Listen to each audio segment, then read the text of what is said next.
الحمد لله وكفى وسلام على عباده الذين اصطفى أما بعد أعوذ بالله من الشيطان الرجيم بسم الله الرحمن الرحيم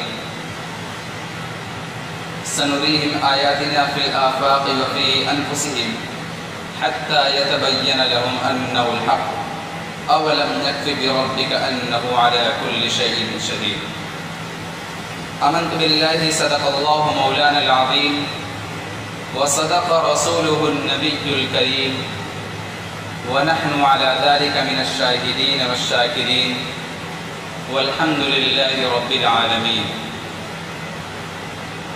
معزز سامعین کرام،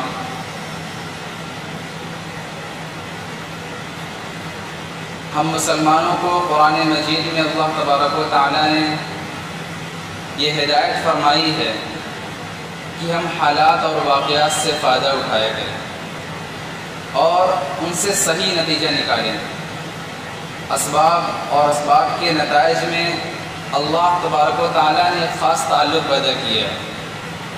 جیسے دواؤں میں خاصیت ہے، درختوں کے پتوں میں خاصیت ہے، حتیٰ کہ گھاس پھوس میں بھی خاصیت ہے.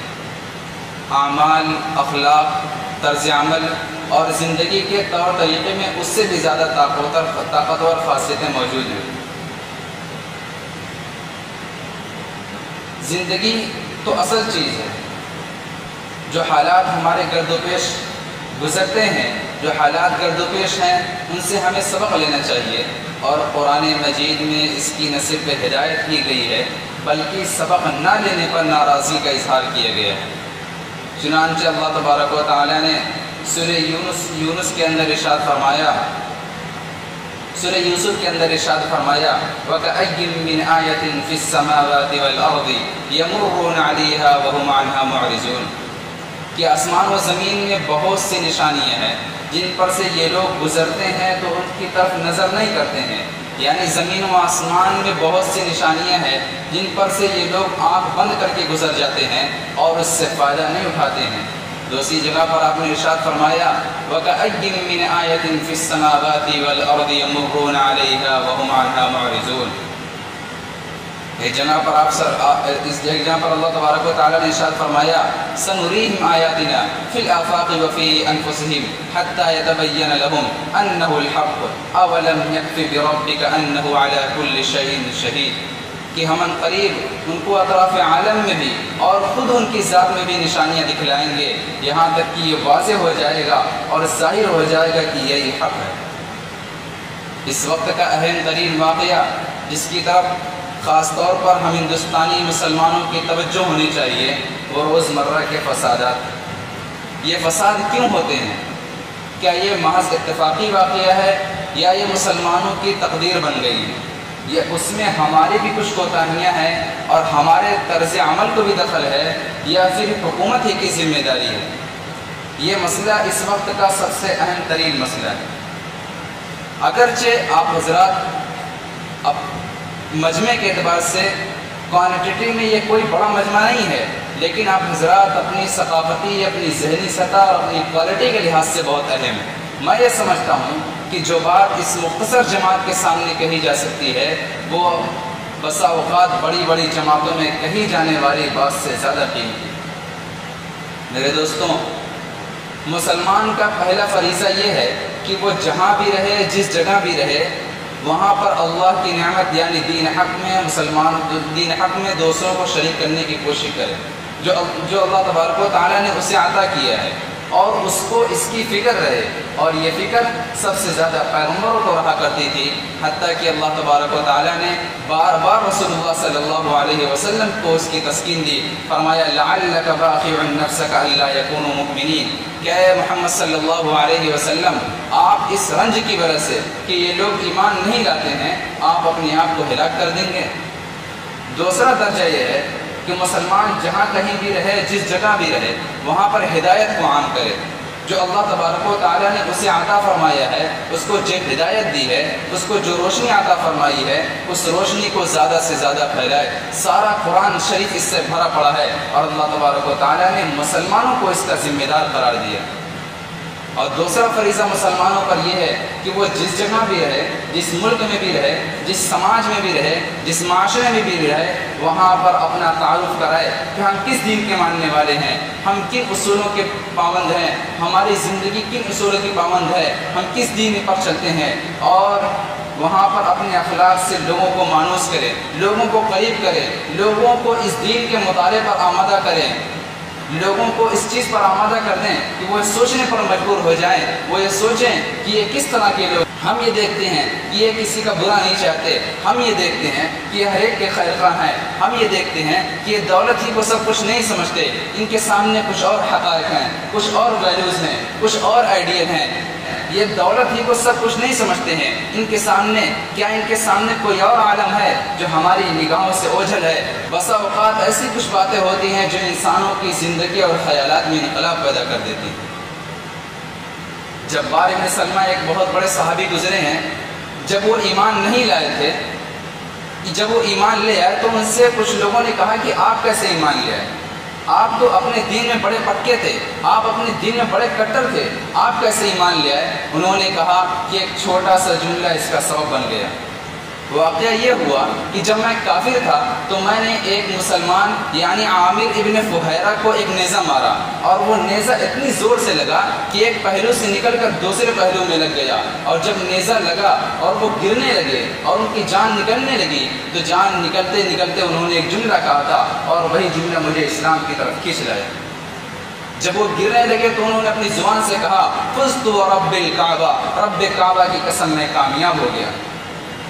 جبار بن سلمہ کہتے ہیں کہ میں سوچنے لگا کہ کیا کامیابی کے دو معیار ہیں؟ میں یہ دیکھ رہا ہوں کہ ایک شخص جاں کنی کے عالم ہے اور تھوڑی دیر کے اندر اس کی جان نکل جائے گی اور وہ دنیا کی تمام لذتوں سے محروم ہو جائے گا، دنیا کی تمام چیزیں اور تمام ناکامی اس کے لیے جمع ہو چکی ہیں، اسے معلوم ہے کہ تھوڑی دیر کے اندر اس کی بیوی بیوہ اور اس کے بچے یتیم ہو جائیں گے، وہ دنیا کی تمام لذتوں سے ہاتھ دھو دے گا، پھر وہ کیوں کہتا ہے کہ فزت ورب الکعبہ؟ اور ایسے وقت میں جب کہ مرتے وقت کوئی انسان جھوٹ نہیں بولتا، اور عرب کے لوگ تو زندہ رہ کر بھی جھوٹ نہیں بولتے تھے، ایک ہم اور آپ ہیں کہ جب بھی بولتے ہیں تو جھوٹ ہی بولتے ہیں۔ تو انہوں نے کہا کہ میں نے لوگوں سے معلوم کرنا چاہا، تو لوگوں سے جا کر صحابہ کرام سے کہا کہ انہوں نے کون سی چیز دیکھ لی ہے جس کو دیکھ کر یہ کہتے ہیں کہ فزت ورب الکعبہ، رب کعبہ کی قسم میں کامیاب ہو گیا۔ تو مسلمانوں نے کہا کہ مسلمان کی یہ تمنا ہوتی ہے اور یہ آرزو ہوتی ہے کہ وہ اپنے آپ کو اللہ تبارک و تعالیٰ کی راہ میں قربان کرے،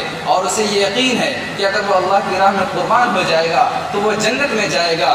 شاید کہ انہوں نے مرتے وقت کچھ ایسی چیز دیکھی ہوگی یا وہ جنت کو انہوں نے دیکھا ہوگا، اسی وجہ سے انہوں نے کہا فزت ورب الکعبہ، رب کعبہ کی قسم میں کامیاب ہو گیا۔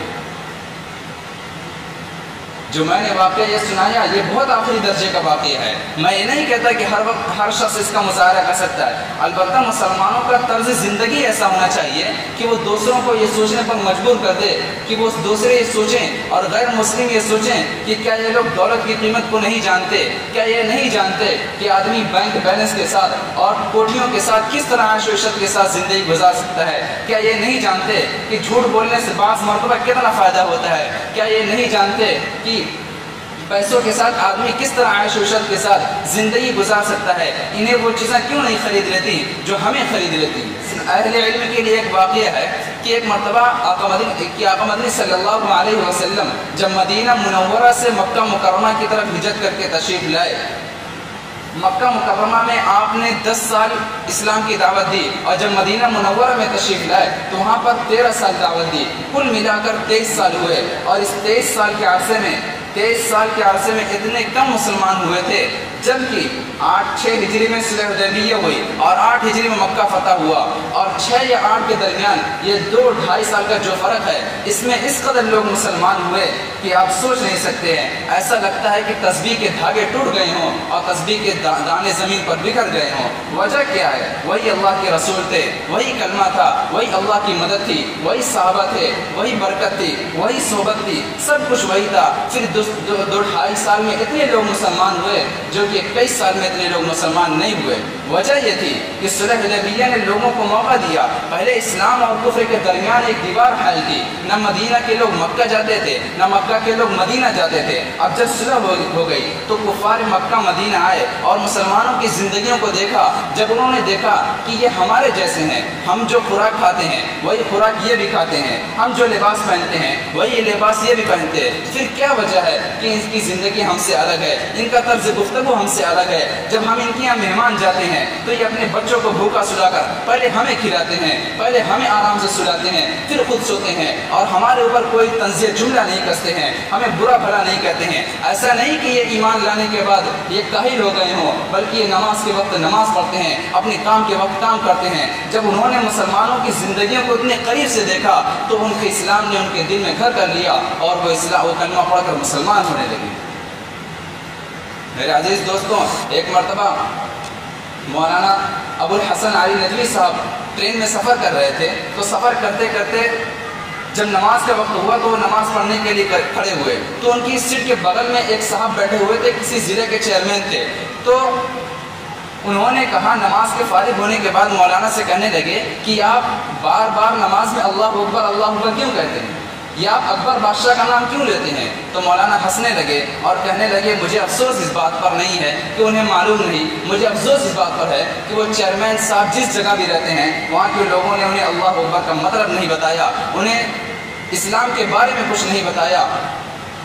وہ کہنے لگے کہ اللہ اکبر کا مطلب یہ ہوتا ہے کہ اللہ ہی سب سے بڑا ہے، اللہ ہی خالق ہے، اللہ ہی مالک ہے، اللہ ہی نے اس دنیا کو بنایا ہے، وہی اس دنیا کو پالنہار ہے. ایک مرتبہ میرے استاد محترم مولانا مفتی احمد شمیم صاحب، استاد مدرسہ عربیہ ریاض العلوم، وہ بیان کر رہے تھے اور انہوں نے اپنے بیان میں بتایا کہ ان سے ایک مرتبہ غیر مسلم آیا اور کہنے لگا کہ بھیا جب تم لوگ اللہ اکبر کہتے ہو تو ہمیں بڑا ڈر لگتا ہے، کیونکہ ہمارے اور آپ کے یہاں بسم اللہ اللہ اکبر کہہ کر ذبح کیا جاتا ہے.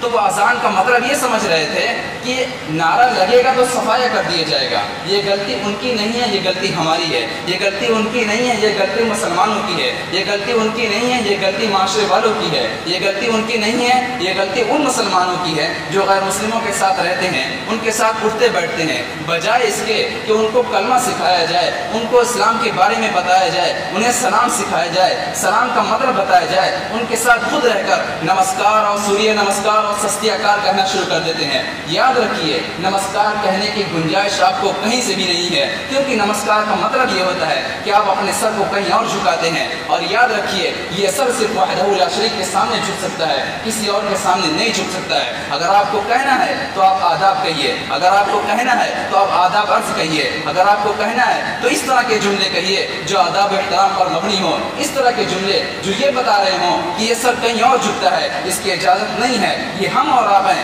کہ ہمارا ایمان اتنا کمزور ہو چکا ہے کہ ہم سے اپنا ایمان نہیں سمجھتا ہے، تو ہم دوسروں کو کیا لے کر آئیں گے. یہ قریب کے ایک صاحب ہیں، 2-4 پیسے کے مالک ہیں، ایک گاڑی ہے، مسلمان ہیں. اپنی گاڑی کو انہوں نے لکھوا رکھا ہے، اپنے بچاؤ کے لیے لکھوا رکھا ہے RSS.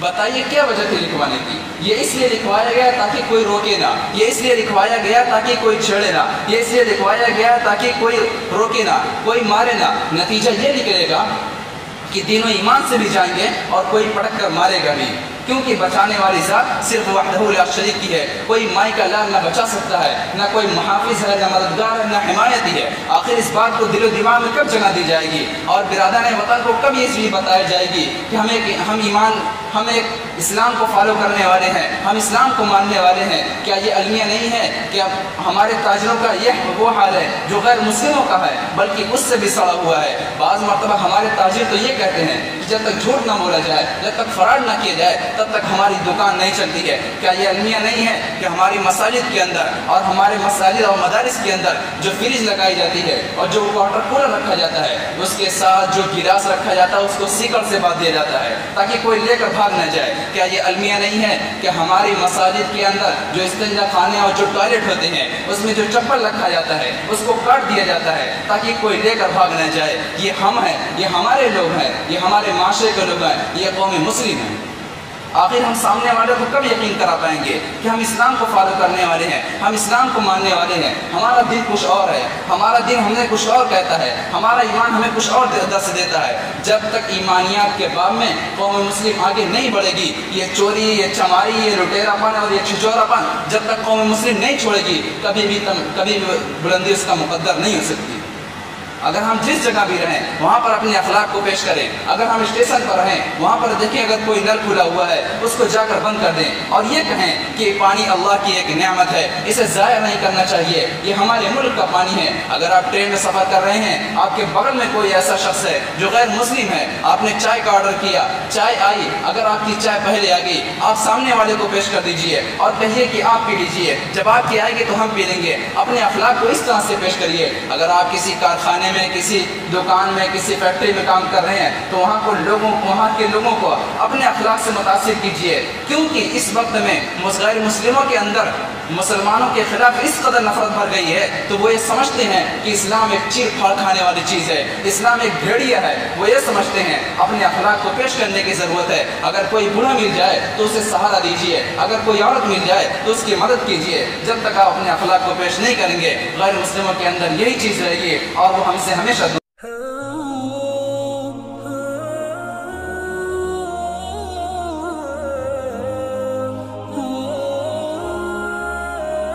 Subscribe our YouTube channel and watch our videos.